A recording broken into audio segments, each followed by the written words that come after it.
What's up, everybody? This is Dr. Hansen here with Hansen Chiropractic, and today I'm going to show you how I adjust T4. Now, T4 is a very commonly damaged joint. It's especially in whiplash. You see it a lot in whiplash and quite a few other things, Teg's neck and all that kind of thing. Very commonly injured segment, and I adjust it on a lot of people. And I have a kind of unique way of adjusting it. It's somewhat of a unique segment because the facet angle here is almost vertical. I mean, it's a little forward, but almost vertical. It's about here, there, you know, in respective spots. It kind of gets a little more vertical as you go up the spine. So whenever you take out the tissue play right here, the spine is gonna it's gonna go down that way a bit. So that facet angle is almost gonna reverse. So the way I like to line up on it, I like to get about right here whenever I start. A little bit in front of it because I'm gonna be going this way. So find T4, palpate, you find it right here. And whenever I adjust the thoracics, T4 or pretty much any other thoracic, I'm pulling the rib heads in. So I'm starting about right here, maybe an inch off the spine, going along the ribs and pulling them into the spine like this.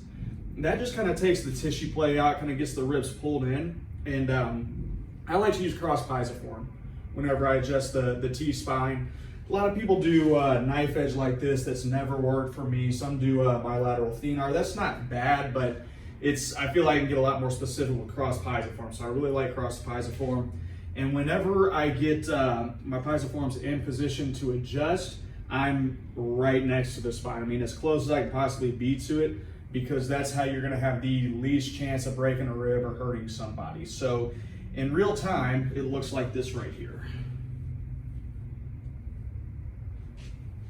Pull the rib heads in, and then I'm basically about right here whenever I deliver the adjustment. I'm in front of her, I'm in front of my hands because I'm going the other way. You have to remember that.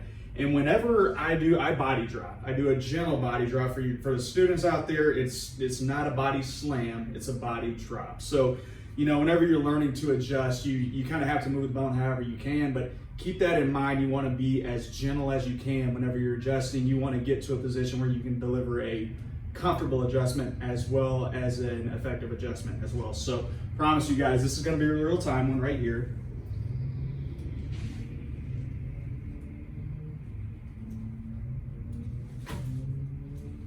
And that's how I adjust T4.